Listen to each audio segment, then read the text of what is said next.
Do you remember जब 2010 के time पर हम इस 10 रुपए के नोट से जाकर के ये इतनी बड़ी चॉकलेट खरीद के लाते थे, और आज अगर आप वही 10 का नोट लेकर जाओ तो आपको इतनी सी चॉकलेट मिलेगी।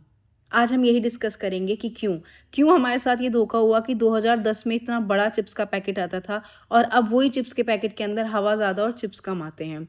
Hello everyone, welcome to SSC tank. आज हम कर रहे हैं इकोनॉमिक्स फाउंडेशन बैच का चैप्टर नंबर 12 इन्फ्लेशन। समझेंगे कैसे ये नोट के अंदर एक इतना बड़ा चेंज आ गया कि पहले इतनी बड़ी चॉकलेट से इतनी छोटी चॉकलेट हो गई है, क्यों ये सब चीज़ें होती हैं, इसे कैसे कंट्रोल करती है गवर्नमेंट, क्या क्या चेंजेस लेकर आती है, वो सब चीज़ें हम यहाँ डिस्कस करने वाले हैं। अगर आपको ये पीडीएफ चाहिए तो टेलीग्राम चैनल का लिंक डिस्क्रिप्शन बॉक्स में प्रोवाइडेड है, आप वहाँ से जाकर डाउनलोड कर सकते हो। सबसे पहले ना एक चीज़ समझो कि ये होता क्या है। ये वाला टॉपिक ना एग्जाम पॉइंट ऑफ व्यू से बहुत इंपॉर्टेंट है। एग्जाम में डायरेक्ट क्वेश्चंस पूछ लेते हैं नाम से कि ये क्या है। पहले खुद को एक इमेजिन करो। अब इन्फ्लेशन को समझने से पहले मैं आपको छोटी सी एक थ्योरी या क्वेश्चन समझ लो। मैंने आपके पास 100 का नोट है, मान लो मैंने आपको 100 का नोट दिया। मैंने आपसे बोला मार्केट से जा करके सामान ले आओ। आपने बोला क्या क्या मैं लेकर आऊँ इसमें से। तो आपने बोला, मैंने बोला जो जो मिल जाए जितना भी आ जाए 100 रुपये खर्च करके आना पूरे के पूरे। आपने जाकर देखा 20 रुपये के आलू आ गए और 30 रुपये की इसमें आपने भिंडी भी ले ली और 50 रुपये के प्याज और टमाटर आ गए। ठीक है, आप अपनी दादी के पास जाओ या घर में कोई एल्डरली है उनसे पूछना ये पहले 100 रुपये के लेकर कितनी सब्जियां लेकर आते थे। क्या पहले भी इतना ही प्राइस था? नहीं, वो 100 रुपये में सिर्फ ये 3 सब्जी 4 सब्जी लेकर नहीं आते थे, पूरी बास्केट भर के गुड्स आ जाते थे। अगर अब मैं सब्जी हटाकर यहाँ पे कोई और एग्जाम्पल लूँ, आप 100 रुपये में पहले कोई स्टेशनरी शॉप जाते होगे ना, तो आपकी नोटबुक आ जाती थी, साथ ही साथ आप उनके कवर लेके आते थे। नेम स्लिप याद है जिसपे एक कोई लड़के खरीदते थे स्पाइडरमैन वाला, और लड़कियां लेती थी बारबी की नेम स्लिप्स। अब तो चेंज हो गया, अब तो मेरी नीज है वो भी स्पाइडरमैन की फ़ैन है, तो नेम स्लिप लेकर आते थे। हम इतनी चीज़ें लेकर आ जाते थे। अगर अब आप जाओगे ना, आपको मुश्किल से 2 तो नोटबुक आ पाएंगी। पहले वो 10 रुपये 20 रुपये की नोटबुक आ जाती थी, अब 40-40 रुपये की वो नोटबुक हो गई हैं, और साथ में कवर तो आएगा ही नहीं, नेम स्लिप का एक पत्ता मिल जाएगा। क्यों हुआ ये? क्या है ये चेंजेस? किसे कहते हैं इन्फ्लेशन। जब परचेजिंग पावर, जैसे ये रुपीज़ है या नोट है जो भी है करेंसी की, क्योंकि पूरे वर्ल्ड में ही ये चलता है, ऐसा नहीं है कि सिर्फ इंडिया में चलता है तो मैं बताऊँ रुपी की वैल्यू कम हो रही है। नहीं, करेंसी की परचेजिंग पावर, खरीदने की क्षमता अगर कम हो जाती है, परचेजिंग पावर कम हो गई है, उसे हम बोलते हैं इन्फ्लेशन। अब ये होता कैसे है? ऐसा तो नहीं है कि कल आज रात को जब हम सोए तो एक ब्रेड का पैकेट 20 रुपये का आता है, कल सुबह जैसे ही मैं उठी मेरे को मिलेगा वो 200 रुपये का। ऐसा होगा? कभी नहीं, ऐसा कभी भी नहीं होगा। तो आप समझेंगे कि इन्फ्लेशन होता क्यों है और इसको कैसे कर्व करने के लिए गवर्नमेंट क्या क्या स्टेप्स लेती है।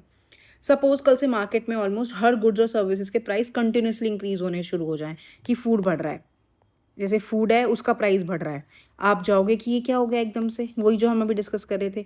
अगले दिन बोला जाए अब आपको रोज मेट्रो के जो फेयर है ना वो इंक्रीज होए जा रहे हैं। अरे, क्लोथ जो है ना आप जो खरीद रहे हो, जो आपने पहना हुआ है, क्लोथिंग महंगी हो गई है, हाउसिंग महंगी हो गया, सर्विसेज महंगी हो गई है। ऐसा होगा क्या? नहीं, ये होता है जनरल प्राइस, ऐसा जनरल प्राइस इंक्रीज हो रहा है, इंक्रीमेंट इन जनरल प्राइसेस। ठीक है, ये विद टाइम होता है, विद टाइम। ऐसा नहीं है रात को सोए सुबह उठ के हमारी चीज़ें चेंज हो जाएंगी। तो इसलिए समझना अलग बात है। ये जो मैं एग्जांपल दे रही थी इसी को मैं थोड़ा एक्सटेंड करके समझाया, क्योंकि लोगों को लगता है रोज़ पे दिन प्राइस बढ़ेगा। नहीं, ऐसा नहीं होता है। अब आपने सुना होगा मेट्रो का प्राइस 5 साल बाद बढ़ा है शायद, I don't remember the exact timing, लेकिन हाँ मेट्रो के प्राइसेस बढ़े अभी 5 साल बाद या 3 साल बाद बढ़े हैं। तो ऐसा तो नहीं है ऐसा हो रहा है कि अगले दिन फिर रुपये 1 रुपया बढ़ गया 1 रुपया बढ़ गया, नहीं ये नहीं होगा। ठीक है, तो इन्फ्लेशन एक ऐसा है कि जो टाइमली इंक्रीज हो रहा है प्राइस के अंदर। ठीक है, और जैसे ही प्राइस बढ़ता है, ये चीज़ पता होनी चाहिए, जैसे ही किसी भी चीज़ की प्राइसिंग बढ़ेगी, प्राइस लेवल जैसे ही इंक्रीज होगा, परचेजिंग पावर पैसे की कम हो रही है। अभी एग्जाम्पल हमने दिया था, परचेजिंग पावर कम हो रही है, परचेजिंग पावर ऑफ मनी कम हो रही है, राइट। परचेजिंग पावर कम होगी, इसका मतलब है अगर पहले आप 10 रुपये में एक कुरकुरे प्लस आप कुरकुरे लेके आते थे और एक फ्रूटी भी मिल जाती थी, वो टेढ़ी वाली जो आती है ना, वो अच्छी खासी मिल जाती थी। अब वो बंद हो गई, यानी क्यों बंद हो गई? क्योंकि 5 रुपये वाली फ्रूटी नहीं बिक रही है। और अगर अब आप अब जाओगे 2015 मान लो, अब 2026 में आप कुछ लेने जाओगे ₹10 का, या तो कुरकुरे ले सकते हो या फिर फ्रूटी ले सकते हो। क्यों हुआ ये? प्राइस जैसे जैसे बढ़ेगा, चीज़ों का प्राइस इंक्रीज हो रहा है, तो उसकी परचेजिंग पावर कम हो गई। प्राइस बढ़ा, इसलिए मैंने अब एक सामान में, जैसे ही मैंने सामान लिया मैं उसको कम खरीद पाई, तो मेरी परचेजिंग पावर क्या है, कम हो गई है। क्यों कम हो गई? क्योंकि जैसे जैसे सामान बढ़ रहा है, अब आपको उतने ही अमाउंट में कितने गुड्स एंड सर्विस आप घर लेकर घुसोगे, वो परचेजिंग पावर है वो कम हो रही है, तो डेफिनेट सी बात है ना, क्या मेरे पास गुड्स कम आ पाएंगे। सिंपल है, समझ आया परचेजिंग पावर और इसके बीच का प्राइस लेवल का डिफरेंस, कोरिलेशन।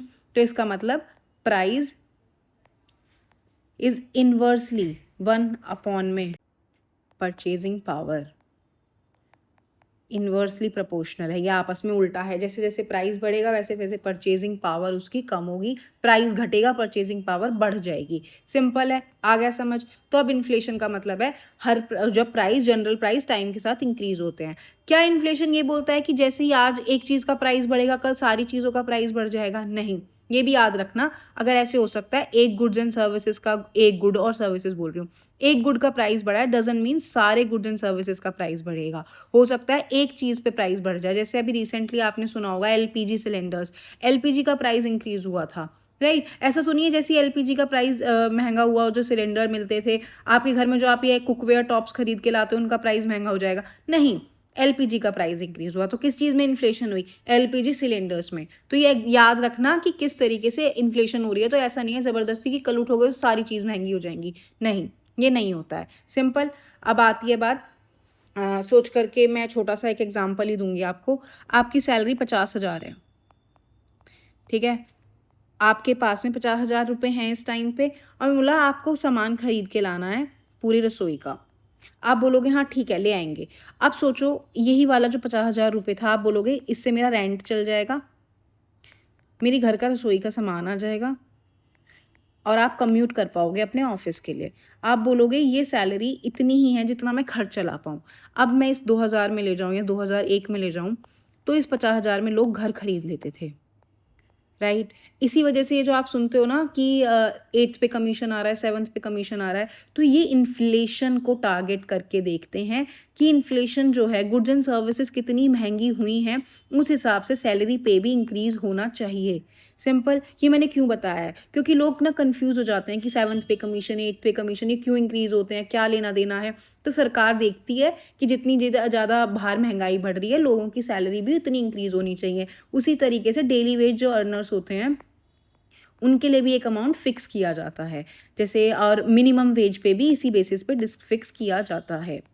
सिंपल। समझ आ गया किस तरीके से इन्फ्लेशन एक बहुत बड़ा रोल प्ले करता है हर चीज़ में, वो यही लेना देना है, ठीक है।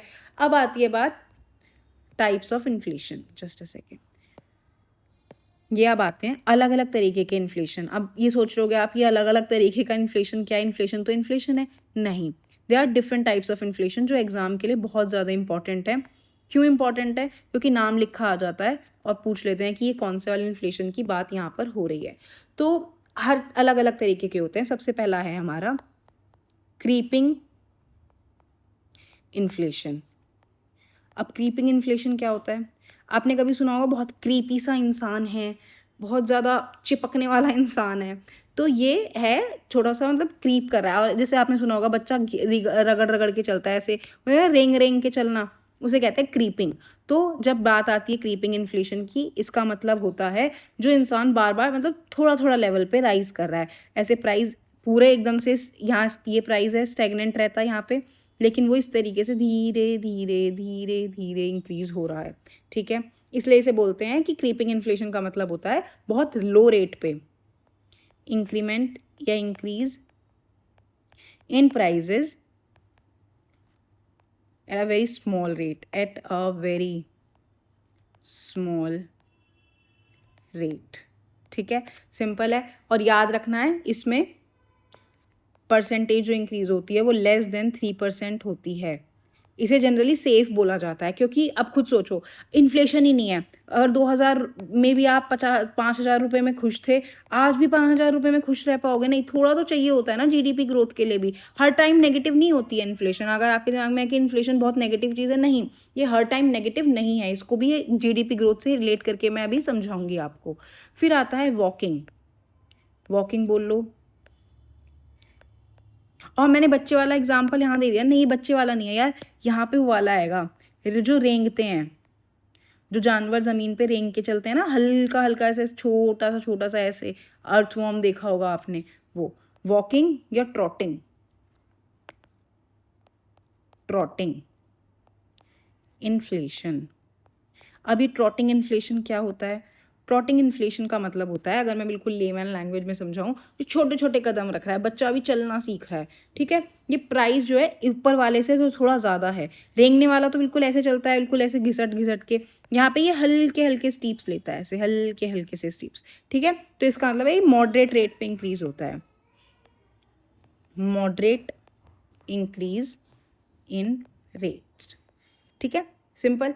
इसमें आता है परसेंटेज 3% से लेकर के 3% टू 8%, ठीक है। ये काइंड ऑफ अ वार्निंग है, ये नॉट हार्मफुल एट ऑल।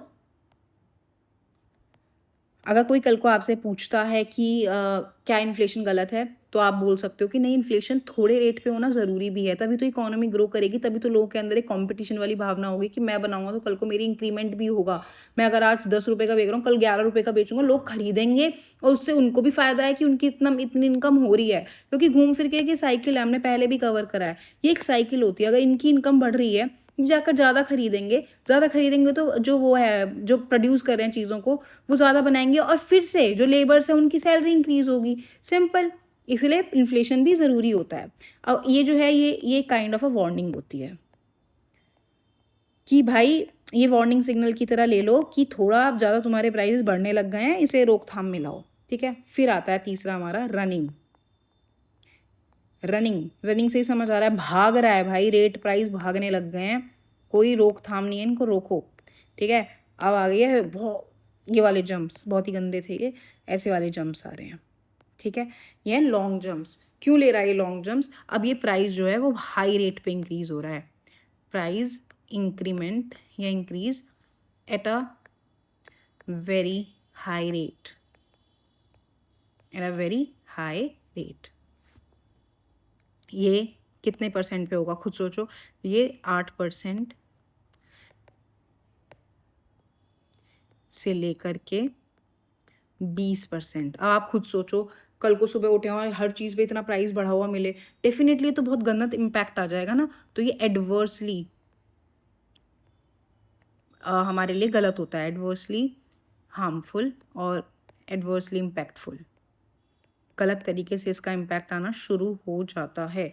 लोग डर जाएंगे ना कल को उठ के, अगर मैं बोलूँ आज मैं जो मैं मिल्क का पैकेट खरीद के ला रही हूँ 30 रुपये का, कल सुबह उठ करके मुझे वो बहुत महंगे प्राइस में मिला रहा है, मुझे कल सुबह उठते हुए 37-38 का मिलेगा, I will be shocked as a middle class person who is going to bear this thing कि अगर 8 रुपये एक दिन का बढ़ गया है आधा किलो दूध पे, क्यों क्यों भाई, क्यों बढ़ेगा एकदम से? तो ये हार्मफुल जा रहा है, इसका मतलब कुछ तो गड़बड़ आ गई है देश के अंदर, ठीक है।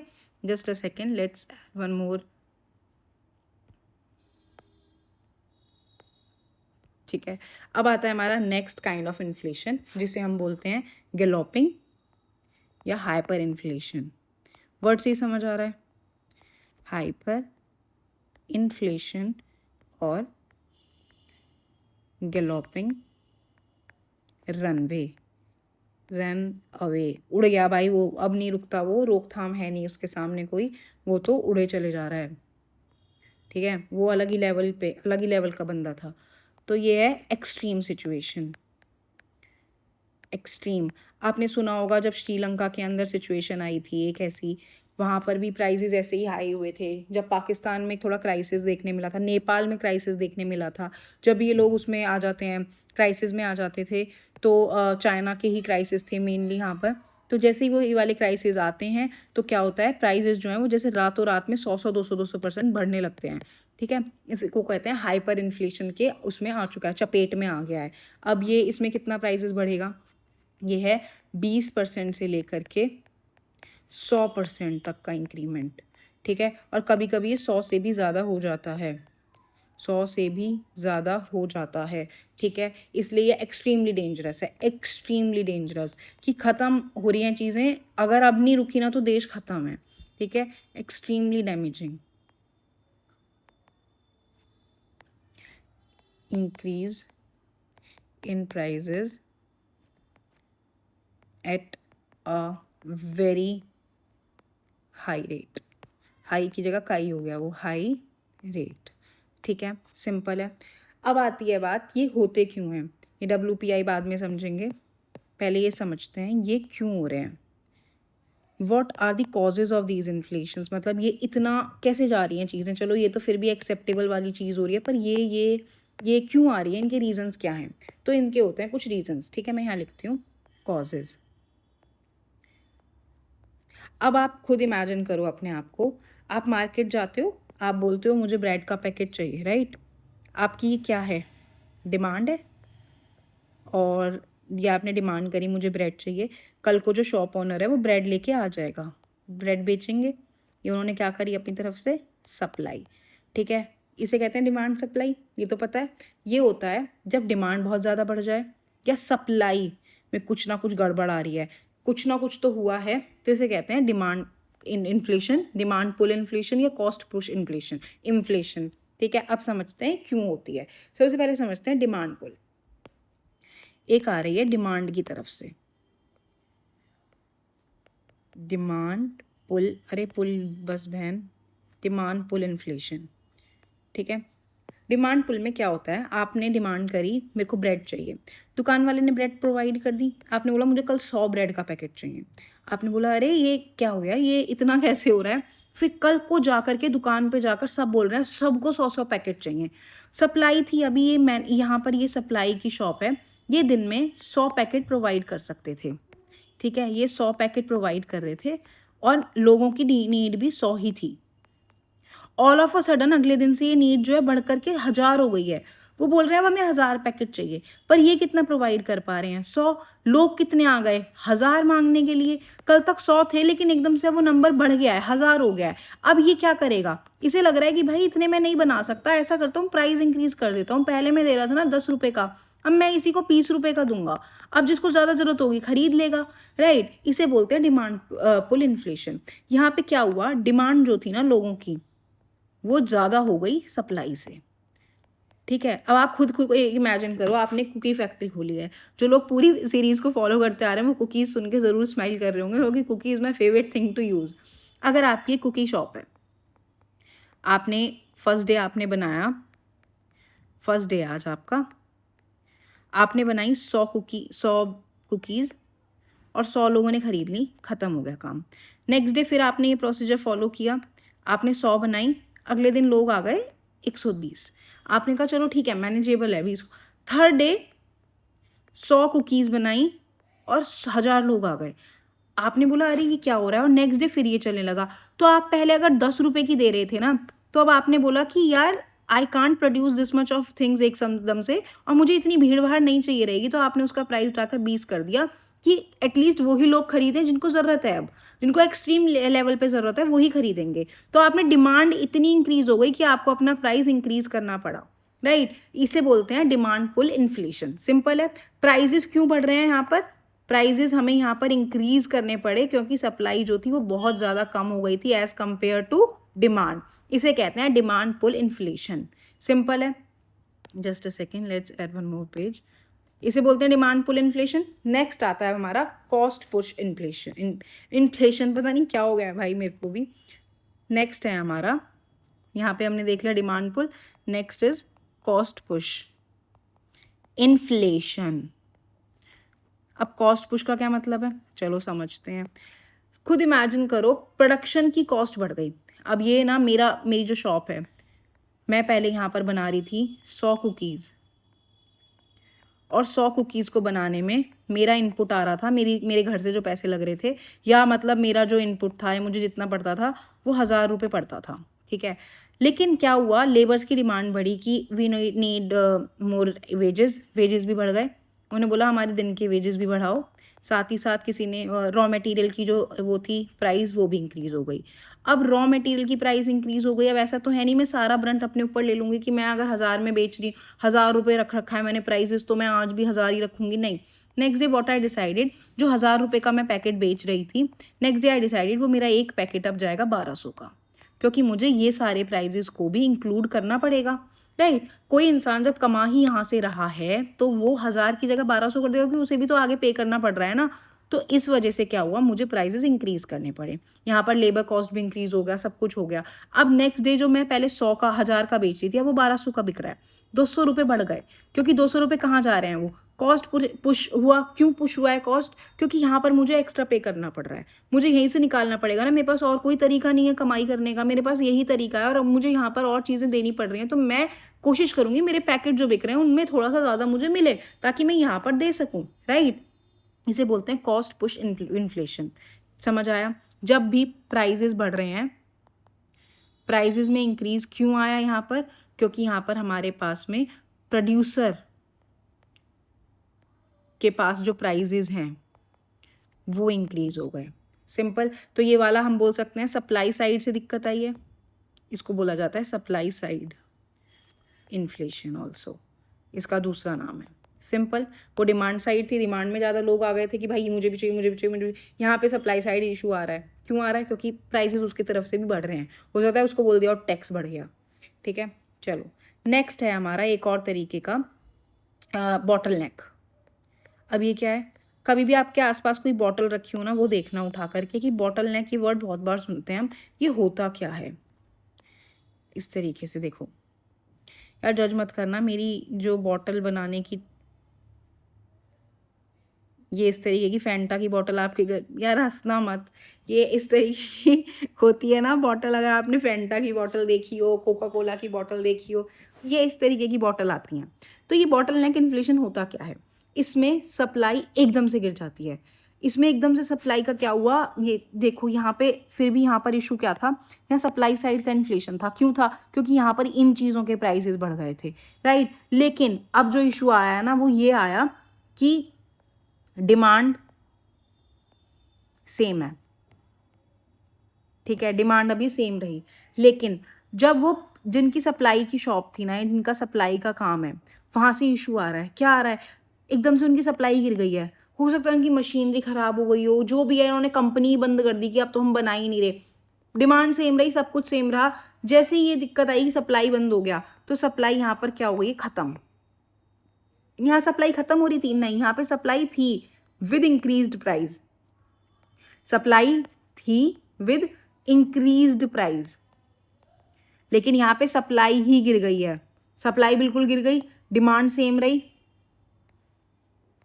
डिमांड सेम रही। जब सप्लाई ही नहीं है, आप सोचो यहाँ पर ऑलरेडी बनी हुई 100 बॉटल ही बची हैं बस, और सबको ये 100 बॉटल चाहिए रहेंगी, तो डिमांड बढ़ रहा है, डिमांड भी लगभग सेम ही है, डिमांड बढ़ ही नहीं रही, डिमांड सेम ही है, रोज चाहिए होती हैं सबको, लेकिन एकदम से फिर प्राइस इसका इंक्रीज हो जाएगा कि बचा हुआ सामान है, लेना है तो ले जाओ, फिर वो एंटीक सामान है भाई उस दुकान पे। तो इस तरीके से चीज़ें होती हैं, सिंपल। ये इतना इंपॉर्टेंट नहीं है, लेकिन कॉस्ट पुश मतलब supply side and demand pull ये बहुत इंपॉर्टेंट है, ठीक है, सिंपल है। अब मैं अगर आपसे पूछूं कि रॉ मटेरियल और प्रोडक्शन की कॉस्ट बढ़ गई है, तो आप क्या बोलोगे, cost push cost cost push inflation. अगर मैं बोलूं सप्लाई सडनली कोलैप्स हो गया, दुकान वाला जिसको बनाना था वो भाग गया है, जो भी हुआ है, डिमांड सेम है, तो आप बोलोगे बॉटल नेक इन्फ्लेशन। अगर मैं बोलूँगी डिमांड ज़्यादा हो गई है, सप्लाई बहुत लिमिटेड है, तो डिमांड पुल इन्फ्लेशन, सिंपल। तो हमने देखा कि कॉजेज़ के बेसिस पे कि किस तरीके के कॉजेज़ हैं, कॉजेज़ क्या हैं यहाँ पर, कॉजेज़ के बेसिस पे नामकरण भी हो गया उनका।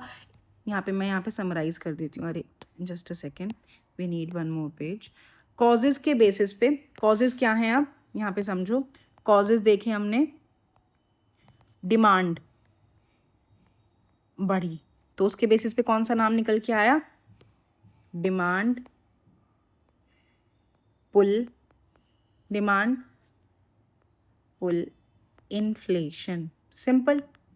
हमने दूसरा कॉज देखा, क्या देखा, cost increase, right, cost increase, तो हमने उसका नाम क्या रख दिया, कॉस्ट पुश इन्फ्लेशन। मैं हर बार गलत बोल रही हूँ, इसलिए अब की बार मैं इस पर एम्फेसाइज कर रही हूँ, कॉस्ट पुश इन्फ्लेशन। तीसरा हमने देखा सप्लाई की तरफ इशू आया, सप्लाई ख़त्म हो गई, तो हमारा कौन सा होगा ये, सप्लाई साइड या बॉटल नेक, बॉटल नेक इन्फ्लेशन। ये हो गया क्लियर। अब हम देखते हैं, यहीं पे देख लेते हैं कुछ चीज़ें कि इनके इफ़ेक्ट क्या आते हैं, इनके इनके कारण से क्या चीज़ें किसको इम्पैक्ट करती हैं, वो अब हम यहाँ पे समझते हैं। इफ़ेक्ट्स, कुछ ना कुछ किसी ना किसी के ऊपर तो इफ़ेक्ट आता ही होगा ना। सबसे पहले समझो कि इन्फ्लेशन क्या सबके लिए अच्छा रहता है या सबके लिए बुरा रहता है? नहीं, ये हर डिफरेंट ग्रुप के ऊपर डिपेंड करता है कि किसको इम्पैक्ट कर रहा है, किसको नहीं कर रहा है। ये कलर मुझे दिख नहीं रहा, तो मुझे लग रहा है आपको भी नहीं दिखेगा, इसलिए मैं इसका कलर चेंज कर देती हूँ। ठीक है, चलो तो अब देखते हैं कि किस ना किसके ऊपर इम्पैक्ट आता है, वो हम डिस्कस करेंगे। यार आप लोग मुझे ऐसा तो नहीं समझते ना कि बीच में इसको कलर याद आ गया, ये क्या ही है, कहाँ बोल देती है। आई एम ऑल्सो लर्निंग कि मैं बीच बीच में ऐसे ना करूँ, पर हो जाता है, सॉरी। चलो सबसे पहले देखते हैं कि बिजनेस वालों के ऊपर क्या इम्पैक्ट आता है इस इन्फ्लेशन के इंक्रीज का। बिजनेस कम्युनिटी, यहाँ पर हम में से बहुत लोग होंगे जो डिस्कस कर रहे हैं, हम इस चैप्टर को, दिमाग में होता होगा कि मैं ये बिज़नेस खोल लूँ, मैं वो बिज़नेस खोल लूँ, लेकिन फैमिली वाले डरा देते हैं कि अरे हमारे पास का नहीं है, चक्रव्यूह है, होता होगा। ठीक है, अब देखते हैं बिजनेस कम्युनिटी के ऊपर क्या इफेक्ट आता है अगर इन्फ्लेशन बढ़ रहा है। तो बिजनेस कम्युनिटी जनरली इन्फ्लेशन से बेनिफिट करती है। अब आपको लगेगा अरे ये तो बहुत ही बढ़िया चीज़ है, मुझे बिजनेस कर लेना चाहिए था।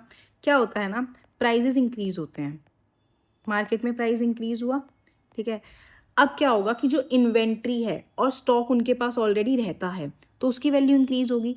जैसे ही प्राइजेस इंक्रीज हुए, उन्होंने जो इन्वेंट्री बनाई हुई है, उन्होंने इन्वेंट्री बनाई, अभी मैं समझाऊंगी एग्जांपल से, इन्वेंट्री प्लस स्टॉक, इनकी वैल्यू इंक्रीज हो गई।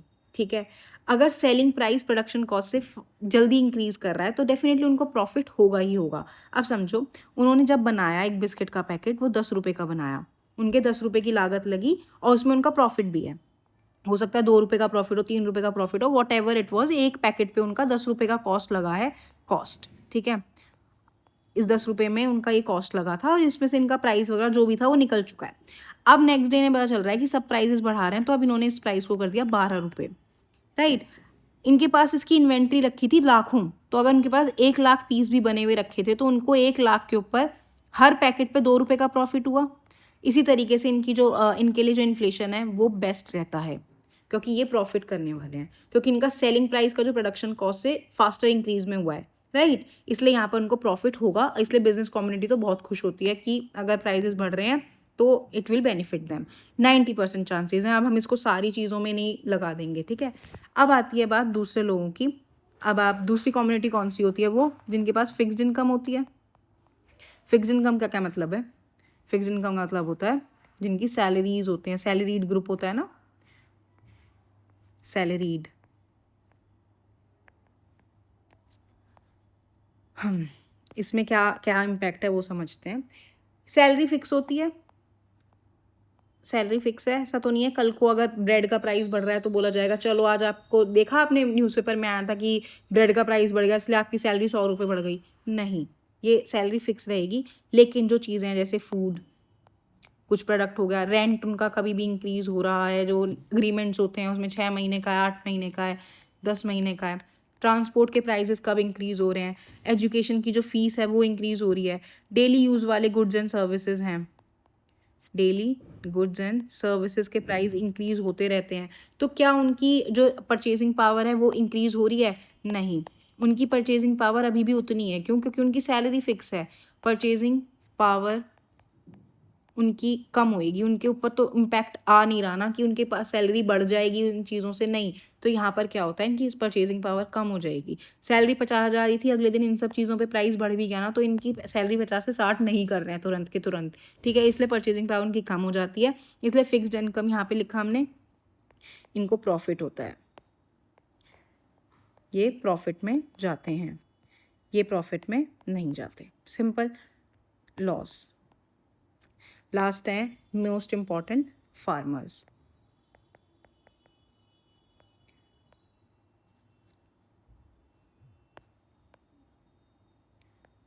फार्मर्स को इम्पैक्ट बहुत डिफरेंट वे में होता है। अगर एग्रीकल्चर प्रोड्यूस की प्राइस इंक्रीज होती हैं तो फार्मर्स को बेनिफिट मिलेगा, अदरवाइज फार्मर्स को बेनिफिट इतना नहीं मिलता। क्यों? क्योंकि इनकी जो इनकम है वो डिपेंड करती है वेदर वगैरह वाली चीज़ों पे। अगर इनके प्राइसेस इंक्रीज हो रहे हैं और इन तक पहुँचे, ऑन पेपर जो है प्राइसेस इंक्रीज हुए मार्केट में, इन तक प्रॉफिट जाना चाहिए, राइट। एज़ पर पेपर यही रूल है कि इनको प्रॉफिट होता है, पर वी ऑल नो कि इन तक इतना प्रॉफिट नहीं पहुंचता है। इसलिए हमारे देश के फार्मर्स बेचारे अभी भी एक बैकवर्ड क्लास की तरह ही है, रह गए हैं, ठीक है।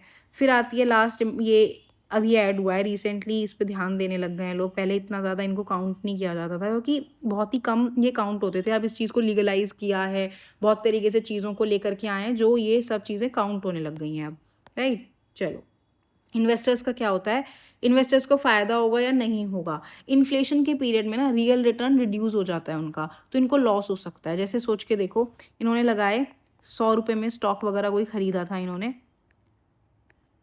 कोई चीज़ खरीदी, और अगर कल को इन्फ्लेशन की वजह से कुछ भी इशू आ रहा है कि वो प्राइजेस जो हैं कंपनी के लॉस में जा रहे हैं, हो सकता है कुछ भी इशू हो, तो इनको लॉस भी हो सकता है और इनको प्रॉफिट भी हो सकता है, डिपेंडिंग ऑन कौन सी चीज़ें हैं कौन सी नहीं है। लेकिन हाँ, ये ज़रूर है, आपको ये पता होना चाहिए, जब कोई इन्वेस्टर है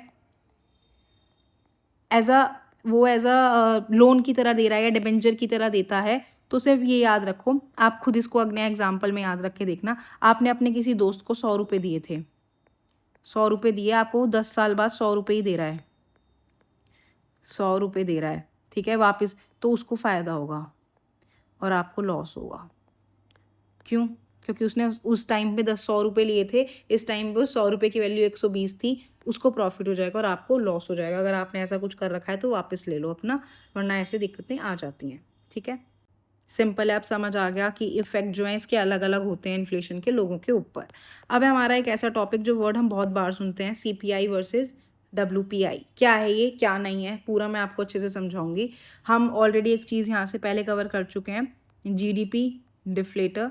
मैं छोटा सा एक ओवरव्यू आपको दे दूंगी क्योंकि हमने ये पहले अच्छे से GDP वाले चैप्टर में किया था, पर अगर आपने नहीं देखी वीडियो, मैं यहाँ पर आपको ओवरव्यू दूंगी ताकि आपको हेल्प मिले, ठीक है। सबसे पहले समझते हैं WPI। WPI का मतलब होता है होलसेल प्राइस इंडेक्स। अब ये होलसेल प्राइस इंडेक्स क्या है, नाम ही याद रखो, होलसेल। आप कभी भी दुकानों पे जाते हो जहाँ पे भर के सामान लेके आते हो ना, वो होता है होलसेल। उसी लेवल पर जब हम देखते हैं कि होलसेल लेवल पर प्राइजेज में चेंज कितने आ रहे हैं, उसे मेजर करने को कहा जाता है होलसेल प्राइस इंडेक्स।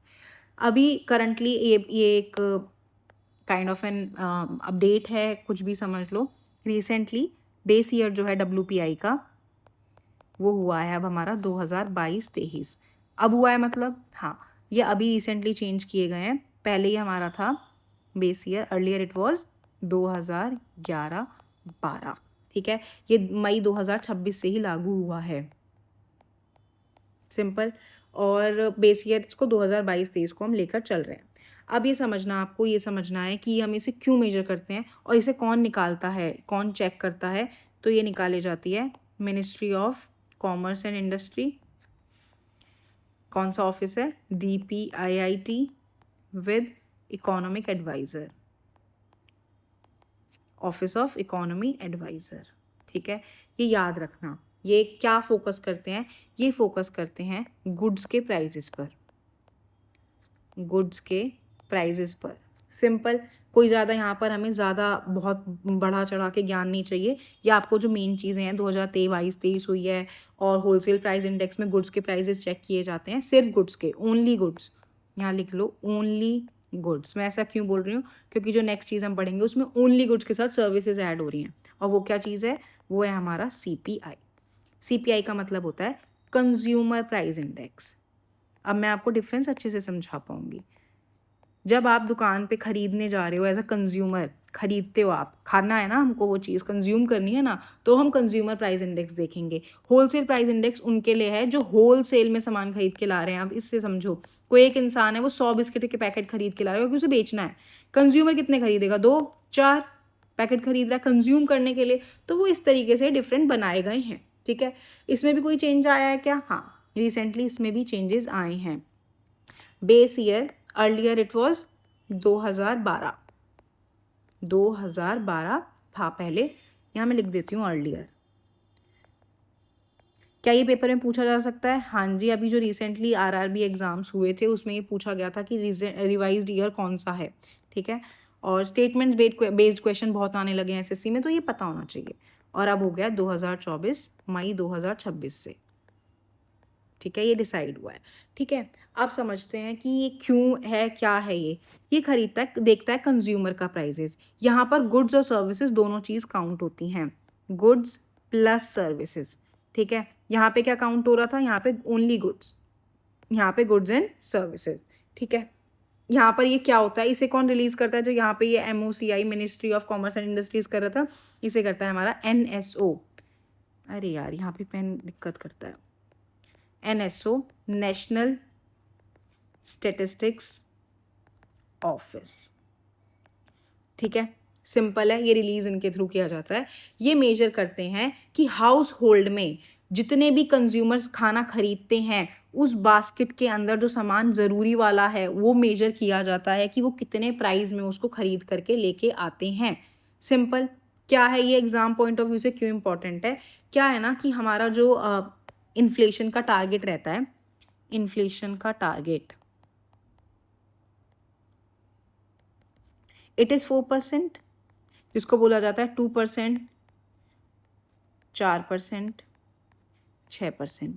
इस बास्केट में अगर हमारी इन्फ्लेशन रहती है तो इट्स गुड, इसको हम वो कर सकते हैं, क्या कहते हैं उसको, मैनेज किया जा सकता है।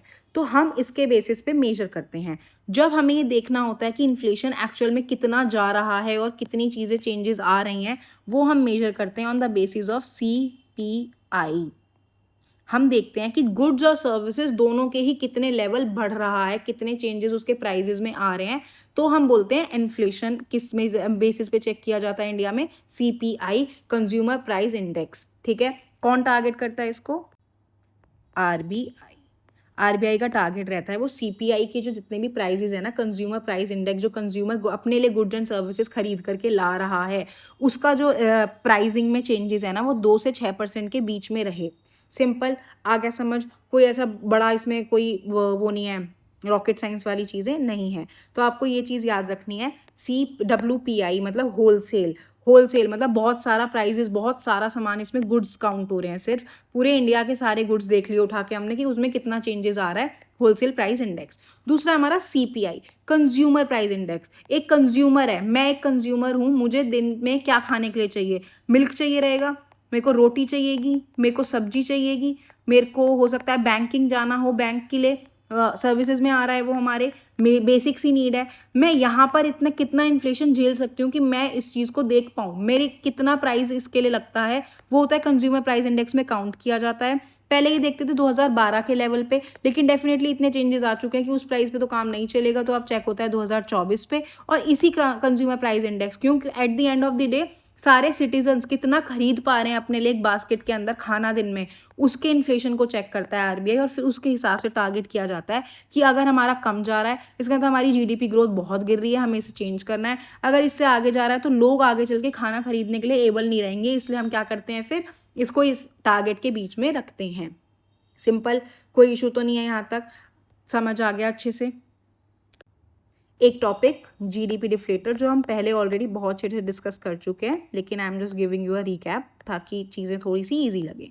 एक होता है GDP डिफ्लेटर, ये होता है रियल नॉमिनल GDP अपॉन में रियल GDP का रेशो। इसका क्या मतलब है? नॉमिनल GDP होती है, जैसे 2026 चल रहा है, 2026 ये होगा, अब बेस ईयर के बेसिस पे होता है कि रियल GDP पे हम बेस ईयर देख के चलते हैं। रिसेंटली बेस ईयर चेंज करके 2022-23 किया है, 22-24, जैसे यहाँ पर 24 है, यहाँ के बेसिस पे होलसेल के प्राइस पे 22-23 है, तो यहाँ पे बेस ईयर में एक ईयर देखा जाएगा कि बेस ईयर में उस चीज़ का कितना प्राइस था। जैसे सपोज करो 2026 में 100 पेन क्वांटिटी है, 100 पेन बनाए गए हैं, एक पेन का प्राइस 1 पेन विल कॉस्ट 10 रुपये।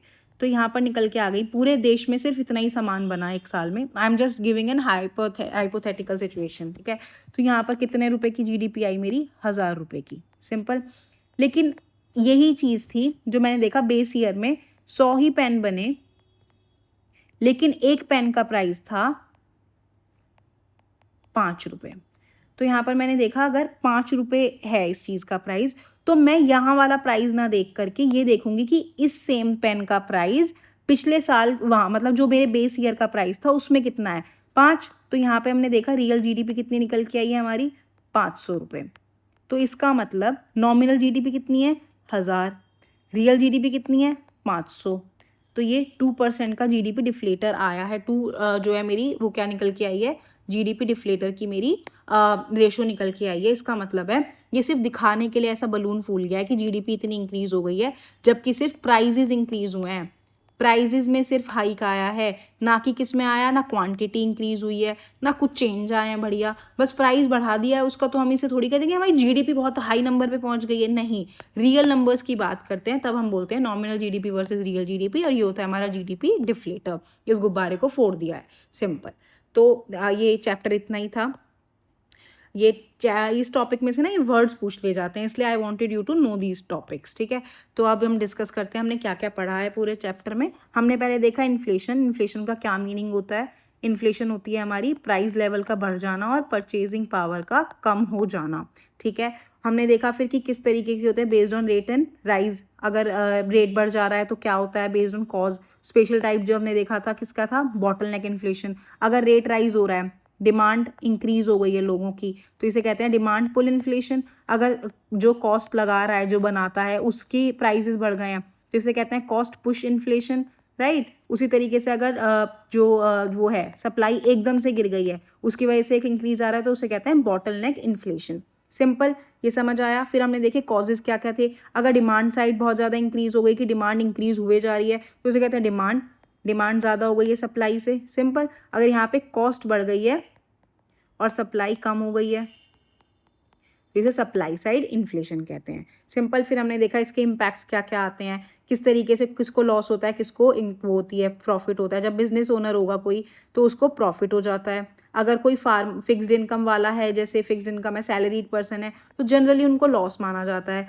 फार्मर्स का may gain may not gain वाला सिस्टम है, और इन्वेस्टर्स का भी सेम है कि may gain and may not gain, ये हमने देखा था। फिर हमने देखा एक चीज़ WPI होलसेल इंडेक्स क्या होता है, CPI वो कंज्यूमर प्राइस इंडेक्स क्या होता है, एंड जीडीपी डिफ्लेटर किस तरीके से एक्चुअल नंबर्स हमें बताता है कि क्या एक्चुअल में हुआ और क्या एक्चुअल में नहीं हुआ है। अभी WPI का ईयर चेंज होकर क्या हो गया है, 2022। CPI का क्या हो गया है, 2024, 22-23 एक्चुअली, ठीक है, सिंपल।